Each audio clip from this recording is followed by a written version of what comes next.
talk to one another defines who we are. Ayuh. And American English is as rich, diverse, and lively as Americans themselves. From north to south. I'm there 65 is where I started, okay? East to west. I say like and dude every other word. Say hey. We love to talk. Is there somebody else that I could talk to? Yap. Dish. Tenemos el esceno de la chica sexy. And chew the fat. It's not a firm piece to rabbit hash. It's clear that you are what you speak. Isn't is not in my vocabulary. The word is ain't. So butter my butt and call me a biscuit. And sit tight as we answer the burning question. Do you speak American? Do you speak American? Do you speak American? Do you speak American? You speak American, dog? Do you speak American? Si parlo americano. ¿Ustedes hablan American?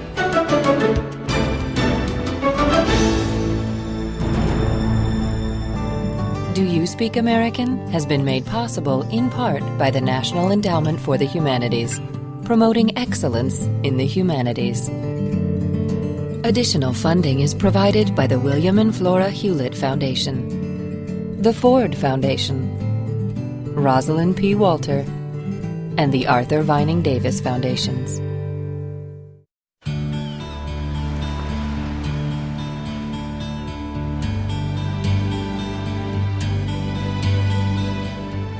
Like many Americans, I come from somewhere else.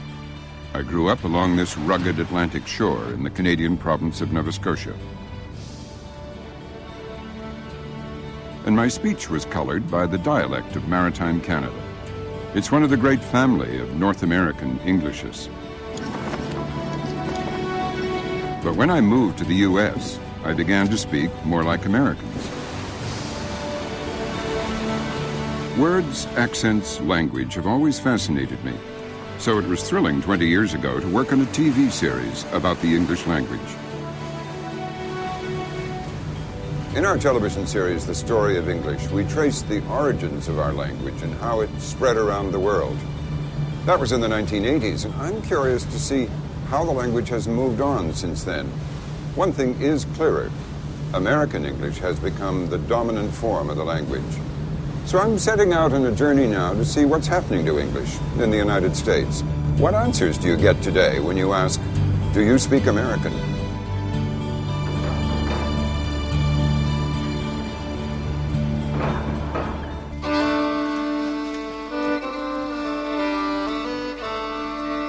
Our journey starts in the far northeast on a misty road in coastal Maine. Linguists who study the American language say the principal regional dialects remain strong, but some distinctive local dialects are dying out.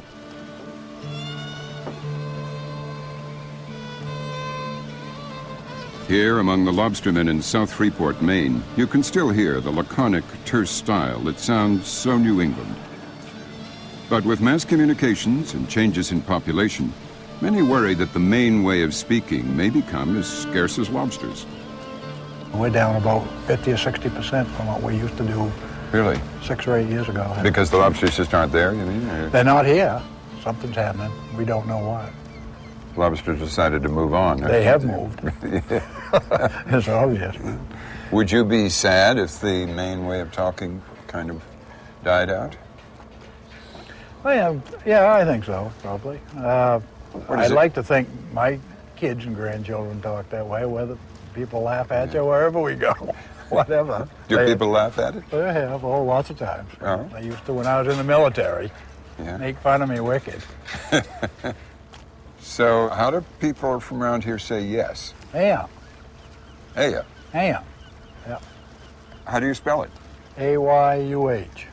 Ayuh. Yeah. Yeah. That's it.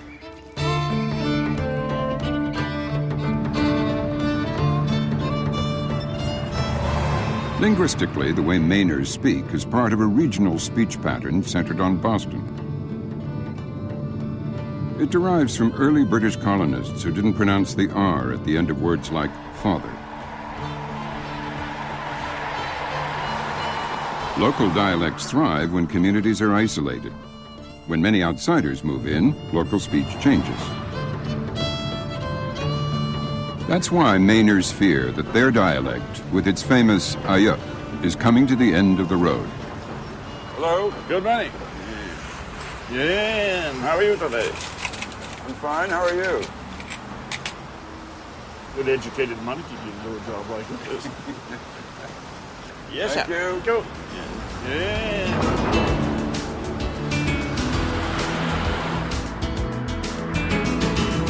Linguists draw their own maps of North America to mark different dialect areas. To use their terms, we've started in eastern New England. We're going on to New York and Philadelphia, then west into the Midland dialect, then the northern, the southern, and on to the west.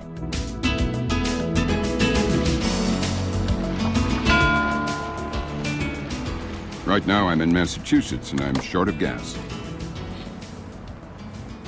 Good evening. What can I get for you? You fill her up with unleaded, please? Sure. When customers come from out of state like me, what do they think about your accent? I lived in Oklahoma for a short time, and had a conversation with a girl from Texas one day, and I was in the process of buying a car. She says, "What are you talking about?" I said, "A car." A car. She says, "What is a car?" I said, "What's a car?" I said, "You know, automobile, vehicle, thing you get in and drive." She goes, "Oh, you mean a car?" I said, "No, car." It was funny. I had to go through all the different words before she understood what I was talking about. That's funny. Yeah, it was a riot. With that accent, we might as well be in the heart of Boston, whose way of speaking shows no weakening. Americans consider themselves egalitarian and unsnobbish about accents, but they're full of notions about how not to speak. I'm indulging a sentimental whim to retrace a road I took many summers ago. This is the Priscilla Beach Theater, one of the oldest barn theaters in New England. Here I find actor-manager Geronimo Sands rehearsing his one-man show. Beware of respectable people, of people perfectly grammatical and proud of it, of persons who let their thinking be done. I spent one summer here as an actor. We were all young, eager, and ambitious. We did everything from sweeping the stage to playing romantic comedies. It was on this stage that I first learned that my speech was not considered correct. High school. Yeah, I go there. And the first time I stood on this stage and opened my mouth, the director, he said, "What did you say?" And they said, "You can't talk like that." Because in Nova Scotia, you pronounce, at least I pronounced out like oat and about like a boat. And so I consciously changed it. And this is a wonderful sentimental stop for me because I was 21, and that's 52 years ago that I was here. And it was a great summer.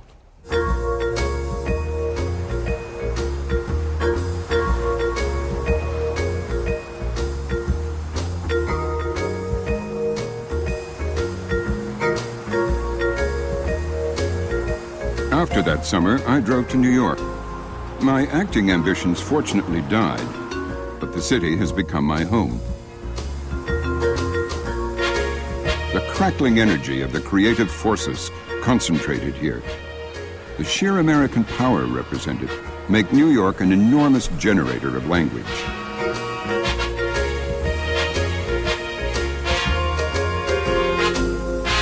The latest money jargon of Wall Street traders,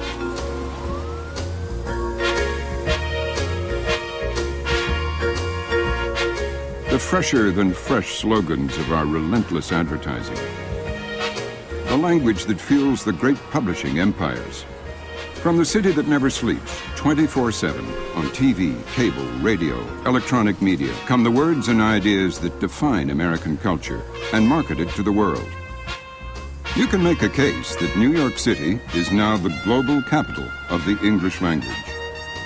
But what a language, restless, slangy, constantly changing, and ever more informal.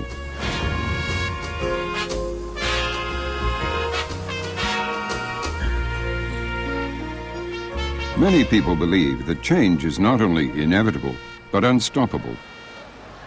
But not John Simon, the acerbic theater critic of New York Magazine.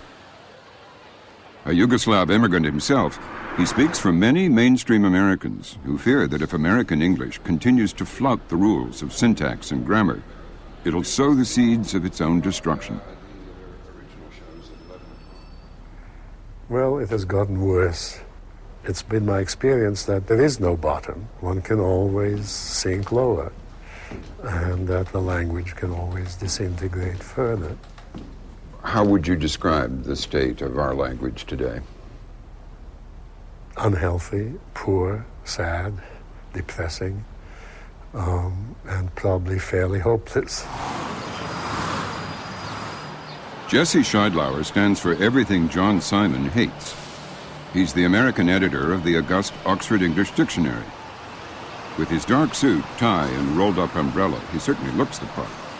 But you can't judge a book by its cover, for he's also the author of a scholarly history of the F word.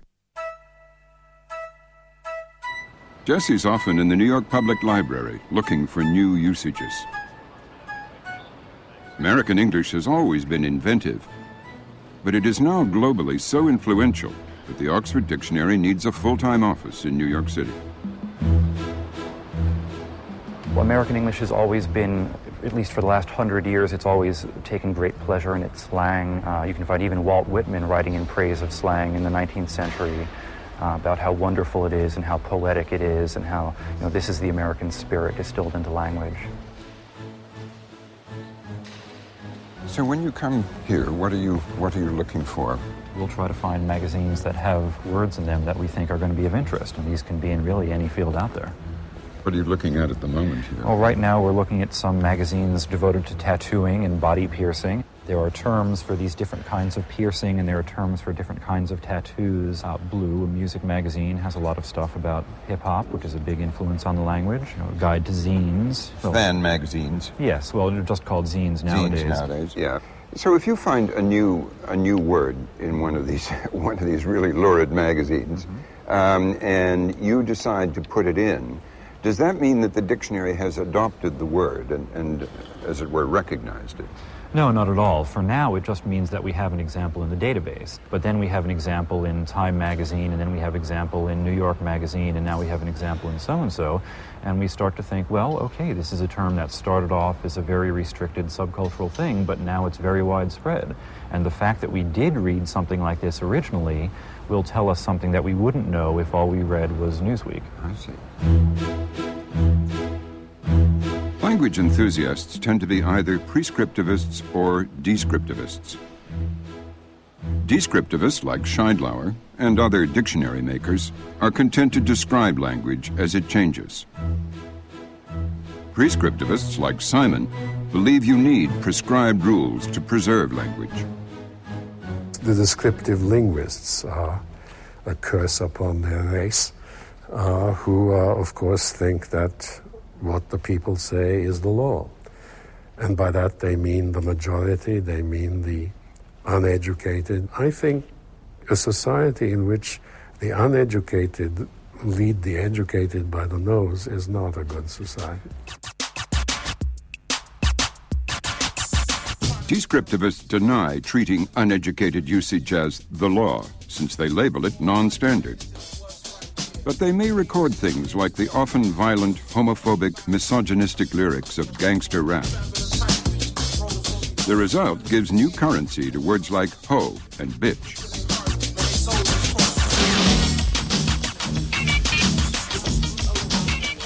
C.C. Cutler is an academic who has studied the appeal that hip-hop has for white suburban teenage boys.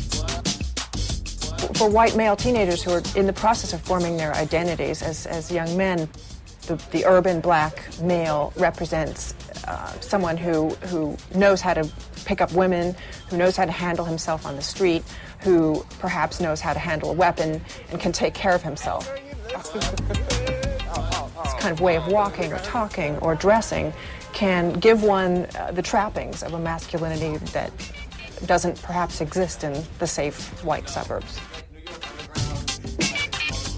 the sort of more hardcore rappers might appeal to young men who are sort of afraid of young women and are in the process of trying to figure out how it is that one deals with them.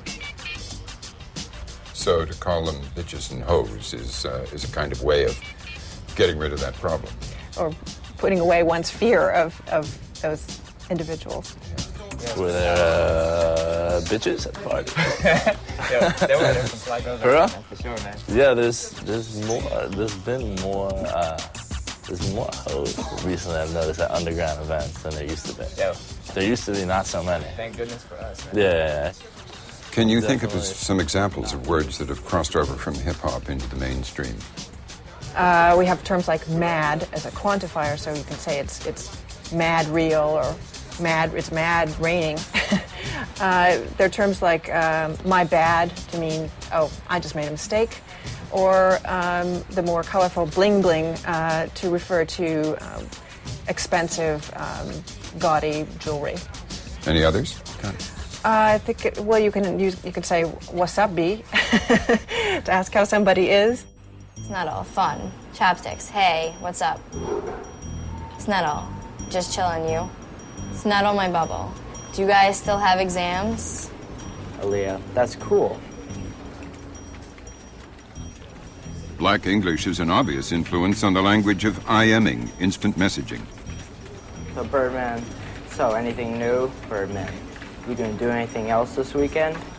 Written English has always been the preserver of standard English, but written standards are always under assault. The latest threat comes from instant messaging. How much time do you guys spend doing this? An hour and a half. An hour and a half a day. Tom, how much time do you spend doing it? A lot. I multitask, so I'll be IMing, I'll be listening to music, I'll be doing my homework. Really? So, yeah. I mean, no one does caps or periods or punctuation. It's just OMG is oh my god. And this is just short for no. Like, sometimes people say G2G, which means got to go. JC, that means just chilling. And back here's lol, laugh out loud, and here. This means I'm going, I will, I'm a, and then she says here, you better call me on my cell. What's up with you? I mean, what's up? It's like, how you talk, so. How are you doing, honey?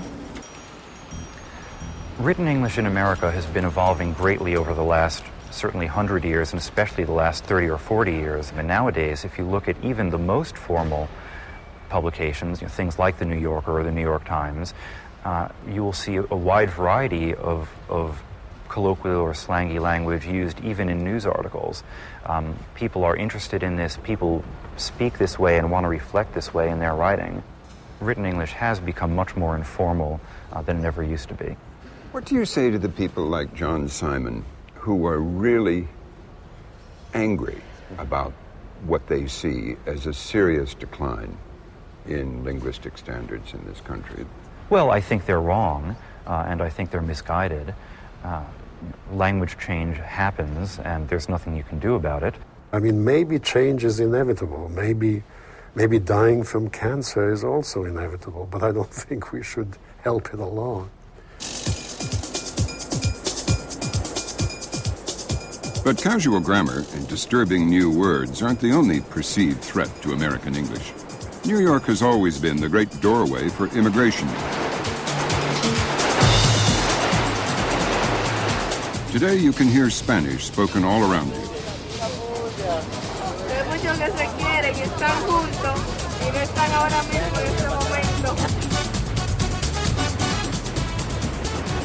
The practical question is whether Hispanic immigrants will adopt English as other immigrants did. In New York, as in many parts of the country, you'll find plenty of Latinos who don't speak English at all. Hello. Do you speak English? No? No? Espanol?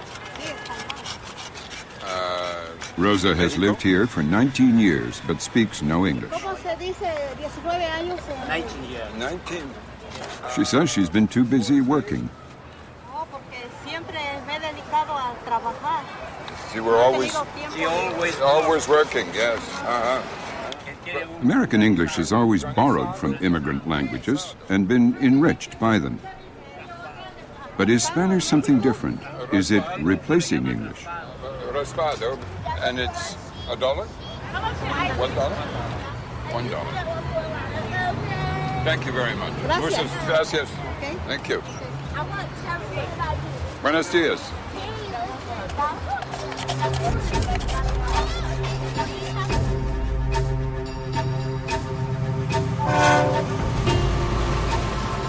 We'll return to the Spanish question later in our journey. But for now, I'm in search of standard American.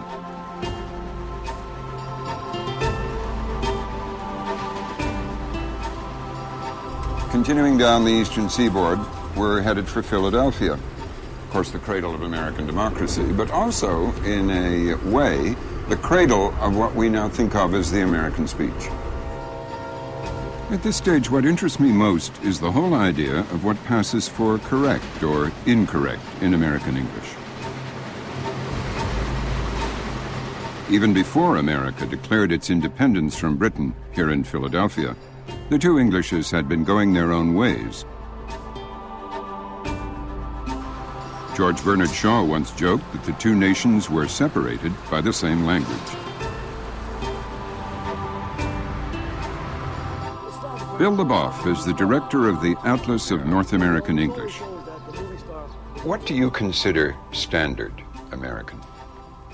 Well, most linguists recognize that there is a broadcast standard pronunciation which is not fixed, but which converges towards a pattern that is not local. And that's changed over time. It drew originally from where? From England. There was something called International English that was really modeled upon British received pronunciation. It took its form in London at the beginning of the 19th century.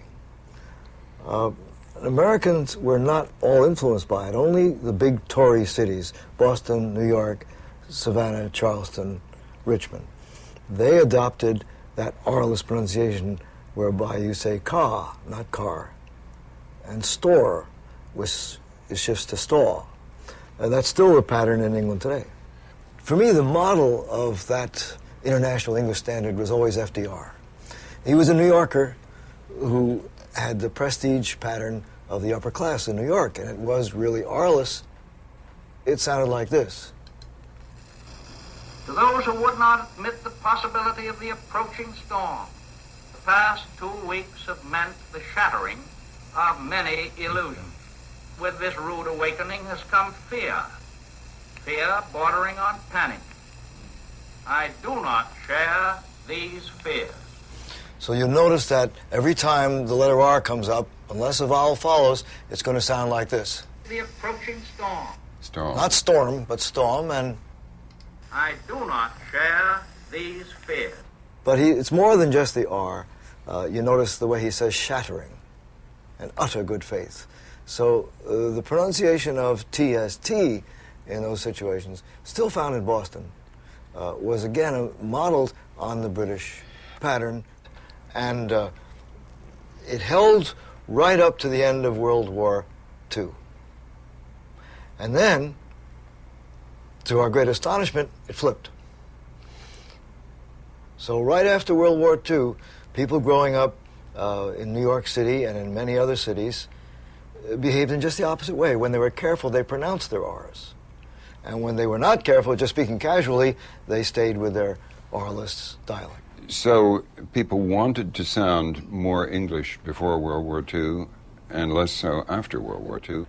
We hear British people use that pattern and we love it, but it's not right for an American.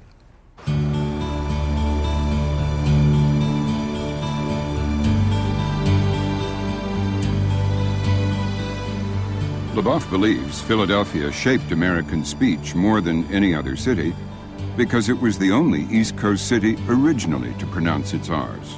And that R sound that so typifies American English migrated west.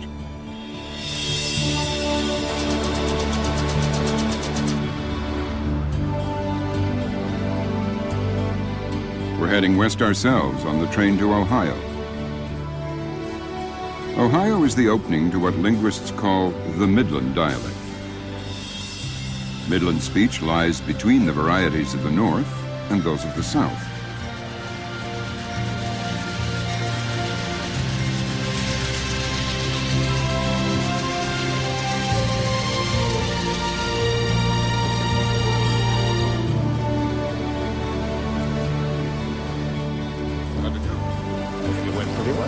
For this leg of the journey, we're joined by linguist Dennis Preston. Dennis studies the strong opinions we seem to hold about what we believe is right or wrong in the speech of our fellow Americans. There's a kind of American linguistic insecurity which is very, very old. After all, we didn't invent English. There were the English who had a hold of it before us. And so there's a kind of lingering American insecurity that, well, maybe with English we don't do the very best thing. On the other hand, there's American populism and a desire not to be stuffy, not to be too correct. I've been walking around this train asking people to draw on blank maps of the United States the areas where they think people speak differently. You want to write anything on it, you know, you can. So what they sound like. They don't just do dialect areas. They identify those areas where they think the least correct or the most correct English is spoken and draw circles around that. 9 times out of 10, when you ask people to do this, they go for either the U.S. South, which is almost universally believed to be a place where bad English is spoken, or New York City. But New Yorkers, you're sure of, they don't sound like Pennsylvanians. Huh? They say water. They say what? Water. Woulda? Water. Instead of, what do you say? Water. Water. Well, that's what I say. Americans are ambivalent about language. They may think that New York and Southern accents are bad English, but they can also find them charming. I like hearing people from the South. Really? Yeah. How come? Absolutely. I just like the way they talk. I like to hear the way they talk. Let's take race out of the equation. All right, okay. Okay, well, if we take race out of the equation, if I go to a place in the South where at least they are not overtly racist or whatever, I would tend to feel comfortable around Southerners. It makes you feel... Come on in here, honey. That kind of... yeah, it makes me feel a little more... but, I mean, there's some places in the South that me, as a black man, I'm going to be called dead in. Oh, no, that's another story, yeah. Yes. It makes no difference how they sound. Absolutely.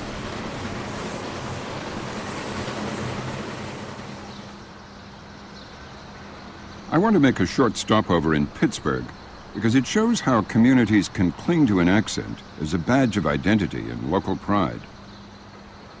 I'm here to meet with a linguist who's been studying her fellow Pittsburghers' idiosyncratic way with words. She's Barbara Johnstone. How would you describe the language of Pittsburgh? Well, people talk about something they call Pittsburghese. They have this strong idea that there's a way of talking that happens here and only here or in this part of Pennsylvania, in this area. Here's a store that's got some interesting stuff. Shirts here with Pittsburghese on them. Old Scotch-Irish words, which you can still hear in Belfast. Yeah. It's a very unusual word for me. First of all, what does it mean? This is a way of spelling yins, which is the plural of you. Yeah.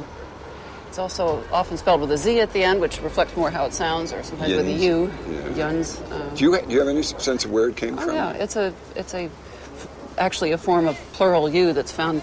It's pretty widespread in Appalachia, but often it's spelled more like Ewans. Ewans.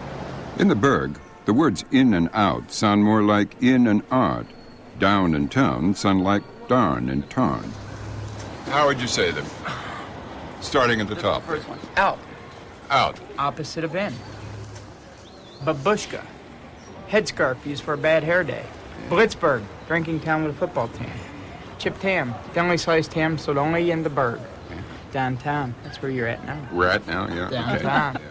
Here's the greatest. We don't want to let the lady read this one. It's jag-off. Anyone who pisses off a Pittsburgher. What do you have to do to piss off a Pittsburgher? Just tell them the Steelers suck. And that'll get right on a good bread here. I think I've always been interested in how people relate to places. You often hear the claim these days that in the context of globalization and people moving around and places don't matter in people's lives the way they used to. And since I'm a linguist, I've looked at this through language. I've looked at how people use kind of shared ways of talking and shared ideas about ways of talking to connect themselves with places and to connect themselves with other people and communities. So Pittsburghers' fierce pride in their own speech is a measure of the importance of place. I think so. This local accent, which is different from how people talk elsewhere, is available as a way of talking about place. And all the while, they're talking about who they are and where they live and what it means to live here. In a country full of linguistic variety, there's one variety that everyone sees as the norm. There's a great deal of agreement in a sort of Ohio, Michigan, northern Indiana, Wisconsin, Pennsylvania zone of normal English. Even Southerners, for example, will reach right up and draw that Midwestern area and say it's normal. So this is where you say the kind of correct American English is spoken. Without an accent or twang. But what's out here? What states are Kansas, Missouri. Kansas, Missouri, Iowa, Nebraska. If you took a speech class, I think that they would want you to speak more like these people here. Just Wisconsin, Michigan, Minnesota. I should add Ohio. It's in there. Oh, okay, Ohio is in there. Yeah. So if you were studying to be an announcer or something, you think this is the... This is what they would... That's the target. That's the target.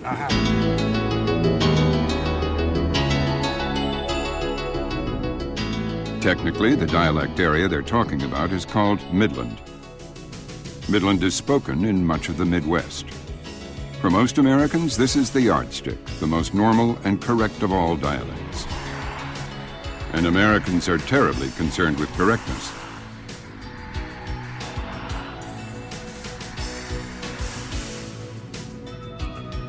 A lot of people are worried about the state of the language, particularly the written language. So much so that they've set up hotlines all over the country where you can call if you have questions about correct grammar. It's even the last 10 years or so, they've produced a directory of grammar hotlines in the U.S. and Canada. I think I'm going to pull over and call one. Ella Lewis manages the original hotline. We get calls from Canada, we get calls from the United Nations, we've gotten calls from many lawyers and law firms. We've even gotten a call from the White House. They would not say which branch. I see. May I ask you a question myself? Oh, certainly. Go ahead. Is it getting harder to maintain the written standards or the standards in the written language, do you find? Yeah, we do have troubles with the grapholect. What does that mean, grapholect? Well, dialect means the way we speak. There are about 60 dialects of English on our planet. Pakistan, Nigeria, you name it. If you think about it, a person from Scotland with a brogue might not be able to communicate with a person from Texas with a drawl or with a person from Nigeria with that very clipped speech. But if we all keep to the same grapholect written rules, then we can still communicate.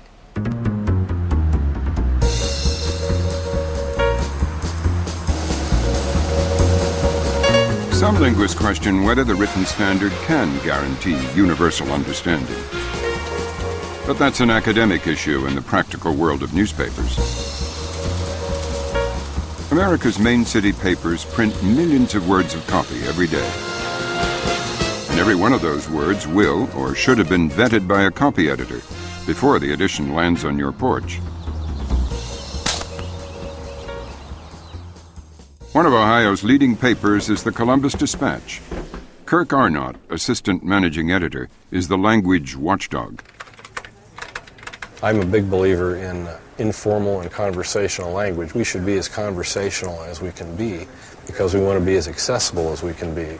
I certainly don't want us to sound like the paper was edited by a schoolmarm, but somebody's got to keep the language from sliding into the abyss. Without policing, it will tend to slide away from being a useful communication tool. Give us some examples of things that you, as the language cop, have to arrest before they get out. I see a lot of words that are just downright misused. What would be some of those words that you think are misused? Importantly when all they mean to say is important. More importantly, they say. Importantly, of course, means to act as though you're important. Nonplussed is another one. The general attitude seems to be that it means unperturbed, when in fact it means bewildered. Bemused is another one. People seem to think it means amused rather than also bewildered or preoccupied.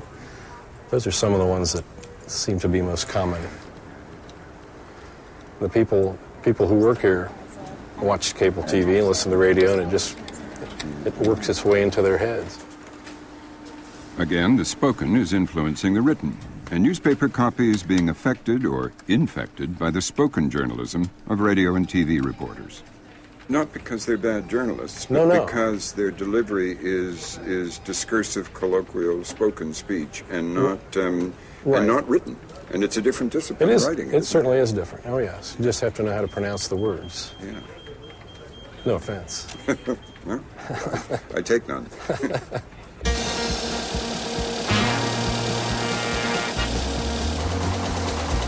All over the country, big city newspapers work hard to uphold standards for written English. While the language we speak on the streets of our cities is by its very nature changeable and shifting. For decades, Bill Leboff and his colleagues have been studying how Americans talk. The result is a whole library of recorded voices and a fascinating discovery. It's called the Northern Cities Vowel Shift. Leboff believes there's a revolutionary shift in the pronunciation of short vowels that have been relatively stable for 1,000 years. What we'll be looking at is this mass of cities around the Great Lakes. Here we have Syracuse, Rochester, Buffalo, and Cleveland, Detroit. How many people is that? It's about 34 million people. This area used to be the closest to network pronunciation. It was what the NBC standard was based on. And today, it is moving further and further away. Let's go into that in some detail. Let's show us how that's happening. In these experiments, we played, first of all, an individual word. Black. And then people had to write down what they thought they heard. So you can do that yourself. What do you hear? Black. Right. And then in another series, they heard... Living on one block. Now what do you hear? Block. Well, you changed your mind and... Old senior citizens living on one block. This person is saying the word block the way they say black. So the shift in this one vowel seems to have a domino effect on the other 4 vowels, and they all change too. The result can be serious misunderstandings. Now, this is spectacular. Bosses. Everybody writes down what? Bosses. Right. The guy. Yeah. The bosses with the antennas. Now you begin to wonder, what are these the bosses with the antennas right. are carrying? I could remember vaguely when we had the bosses with the antennas on the top. So bosses has become bosses. Right. Yeah. And so this is very hard for most people to recognize. So is it fair to say that North Americans are in different regions are growing further apart from each other linguistically? It seems so. It's hard to believe. Everyone says to us, we all watch the same radio and television. How can that be? It's a very surprising finding.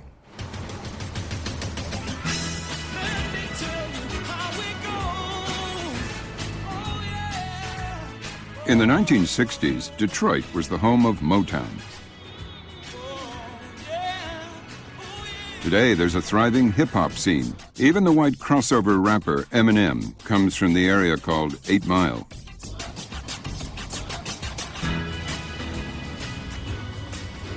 Inner city Detroit is 82% African American. But language can define you just as much as the color of your skin.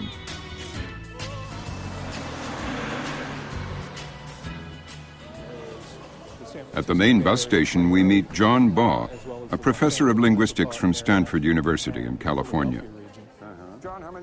John joins us in Detroit to demonstrate an experiment he's been conducting for years about how Americans react to different accents. It's called linguistic profiling. First, he checks the rental housing section in the city paper. Then he calls properties that are advertised for rent. He calls first using an African-American accent. Yes, my name is Michael Davis. I was calling to see if you might have any houses for rent that might be available. Then he calls again, speaking with a Latino accent. Hello, this is Juan Ramirez. I'm calling about the apartment you have advertised in the paper. Yes, all right. Finally, he calls in a perfectly neutral American accent, which is, in fact, how he really talks. What kind of results you've been getting today? I've actually been getting some mixed results today, but generally speaking, the minority dialects do not fare as well, and particularly in the affluent communities. Is that race or economic class? It's both. Race in and of itself will not be the factor that excludes one from a particular neighborhood or a house for sale in an affluent community. Linguists like Baugh believe such prejudice shows ignorance of black history and language. That history is celebrated in this African-American museum.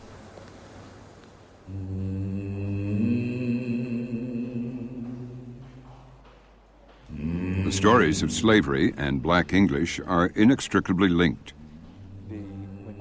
It's often assumed by blacks as well as whites that African-Americans speak bad or lazy English. In fact, black English has roots as deep and a grammar as consistent as Scottish, Irish, or any other of the Englishes spoken around the world. It was the dreadful traffic in human lives that brought English to the coast of Africa. British and American slavers trading upriver introduced the English language to the African middlemen from whom they bought the slaves. 20 years ago, when we filmed our TV series, The Story of English, we went to an upriver trading post in Sierra Leone. 300 years ago, blacks and whites communicated with a simplified English known as Pidgin. The contemporary African-American dialects all grew from the trade languages that evolved from slavery.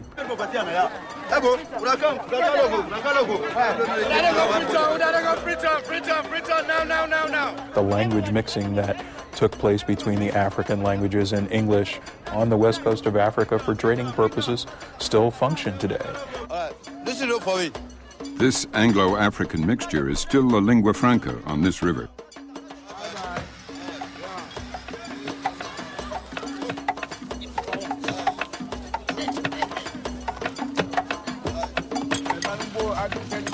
River trade carried it down to the coast and slave depots. This is Bunce Island. The ruins of an old slave fort still stand here. To prevent revolts, traders made sure the slaves penned up here spoke different languages. To talk to each other, the slaves created their own pidgin. So even before they left Africa, they were speaking an English that was all their own. And so the slave factories and these trading languages that you've illustrated here are the very origins of contemporary African-American English.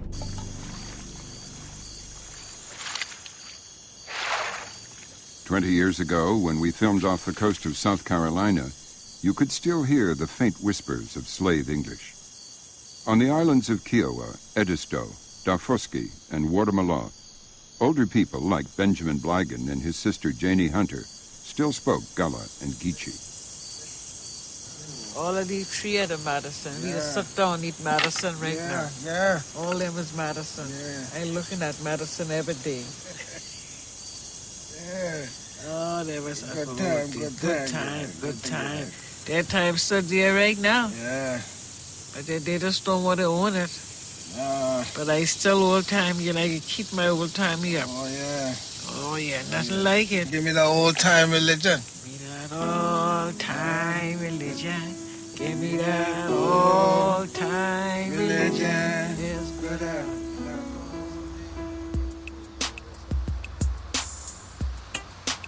When rural Southern blacks eventually moved to the cities of the North, they brought their own kind of English with them. They're young men now, but 25 years ago, Dwayne, Asheen, and Keely were students at this school. Situated in a prosperous, mostly white suburb of Ann Arbor, there were not many black kids at the Martin Luther King School. When they spoke, as they did at home, in African American English, their teachers simply assumed they couldn't do schoolwork. They sort of felt like we were unteachable in a sense, I would feel. So that kind of made them go towards other students more and gave them a little bit more help than they would give us. Can you remember some of the things that were said, teachers would say? Actually, to be honest, the teachers really didn't even communicate with us too much. It just was sort of like, in the sense that we were on our own. Do you remember any of that? You were younger. I was real young, but I mean, I remember enough to know that I wasn't being treated the same way as all the other kids in the class, or a lot of the other kids. You know, that's the irony of it all. It's Martin Luther King school, and, you know, they haven't learned anything from Martin Luther King. Well, hopefully they learned it, but they didn't learn it back then. 3 mothers refused to accept second best for their sons. Annie, what was it that got you and other parents upset enough to bring a lawsuit against the school? My kids was tested and was put into special ed classes, and I felt like that they were not getting educated and was not treated equally, and I felt like that shouldn't be a barrier because of a language to stop them from being educated. Ruth Zweifler is a social worker familiar with the housing project the boys came from. Listening to Annie tell how her son and his friends were failing at school, she knew something was wrong. There were maybe 24 poor black children in a sea of affluent white families, and they really were having a very hard time. Ruth became convinced that the kids were being discriminated against because of their African American English. Language is the marker for assumed attitudes, coming with an implied criticism, which is what I think a black child carries with him. We as adults, as mainstream society, as Americans, have really done bad by these little kids. Hi, Ruth. Hey. How are you? How good to see you. Good. Unable to make any headway with the school administrators, Ruth went to Detroit. One of the lawyers she consulted was Ken Lewis. The legal strategy they and others thrashed out led to a landmark court decision on black English. Our job was to see if we could come up with some legal theories that made sense, that we could pursue on their behalf. The initial thrust of the case was to deal with the children's poverty as the reason why they were not being educated. There is really no constitutional right not to be poor in this country, and so trying to find some constitutional provision that would help us along those lines was a futile effort. So language became a part of it, and since that language barriers seemed to impact adversely only on black youngsters, we were able to tie in the race issue. The most significant thing that I believe was raised during that trial was that you had a federal judge acknowledge formally that African American vernacular English represented a significant linguistic barrier to academic achievement and success. He confirmed that the school district was really insensitive to the linguistic background of the vast majority of African American students within the school district. Years later, the argument Ken Lewis used in this courthouse was raised by educators in Oakland, California. But they claimed black English, which they called Ebonics, was a separate language. That caused a national storm, and as we'll see, it's an issue school boards are still grappling with. One of the things that I remember Judge Joyner indicating in his opinion was the need to help youngsters appreciate the difference between the language of the majority, how it would impact upon your being perceived by others.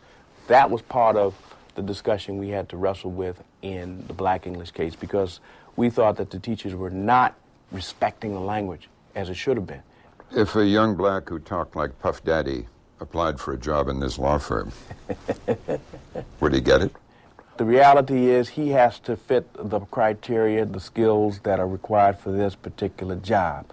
Just like if I wanted to go on the radio and become the commentator for the R&B, rap, hip-hop station, I'm going to have to change my language skills because I got a different audience I'm appealed to.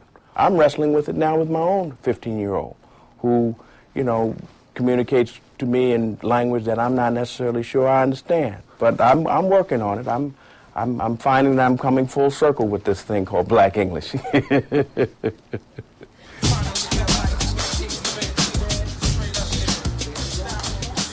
This is the hip-hop crew Athletic Mic League. Some are college kids who can talk standard American, but among themselves they speak street talk. In language, as in music and fashion, it's the street that influences the mainstream.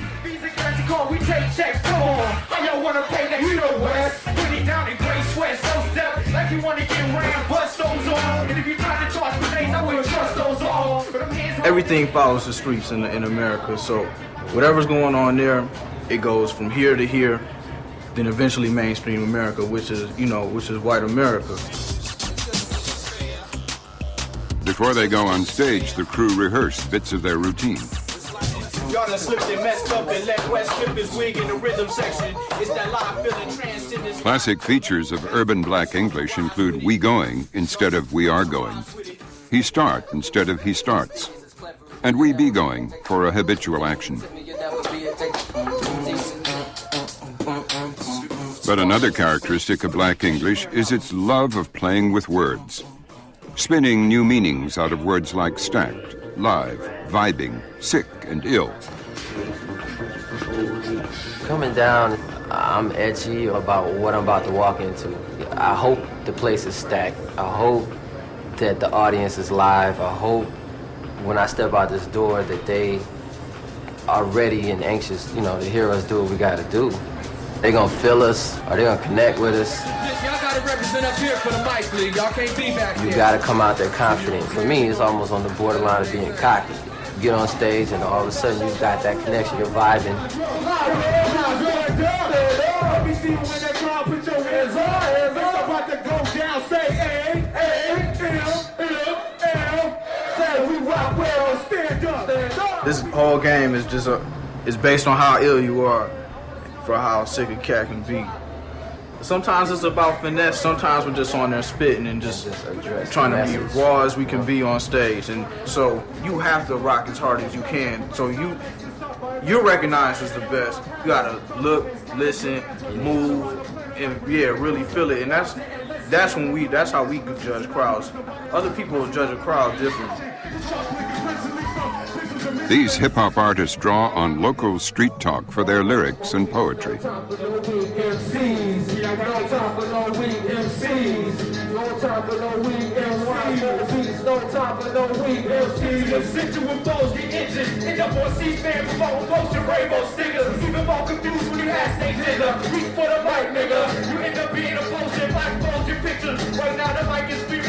We use the word nasty for everything. And when somebody was on stage and they were really, they were really getting off, they were rocking the crowd, he was nasty, his flow is nasty.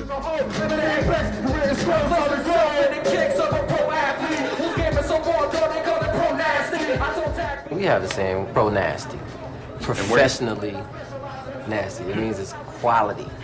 This is not just good. That's our grade A. This is the top. That's our professional grade. If you want the best and you want the top, you want something from us that's pro-nasty. Nasty, pro-nasty, sick, and raw, hip-hop and rap are forcing new meanings into American English. And if you've never heard these words used like this before, you probably will soon.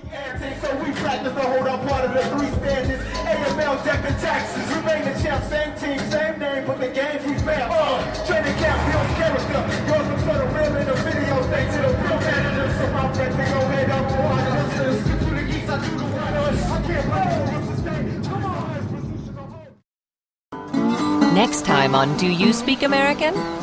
Mosey on down to the heart of the South. Down home where I'm from, Tennessee and Kentucky both, they claim me. Tennessee claims I'm from Kentucky, and Kentucky claims I'm from Tennessee.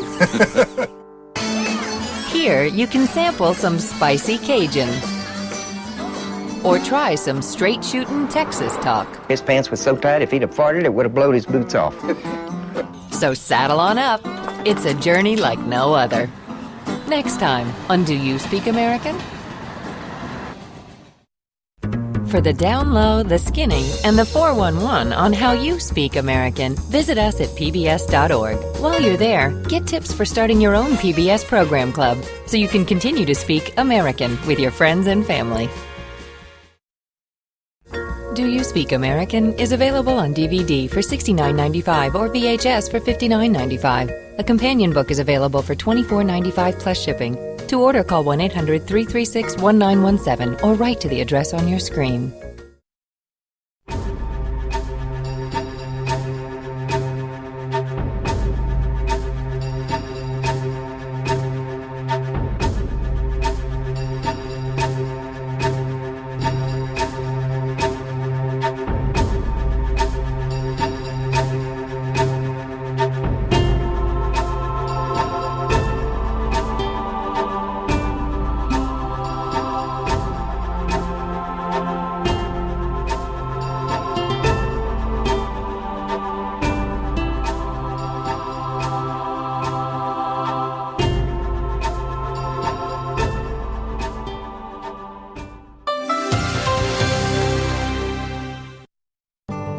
Do You Speak American has been made possible in part by the National Endowment for the Humanities, promoting excellence in the humanities. Additional funding is provided by the William and Flora Hewlett Foundation, the Ford Foundation, Rosalind P. Walter, and the Arthur Vining Davis Foundations. We are PBS.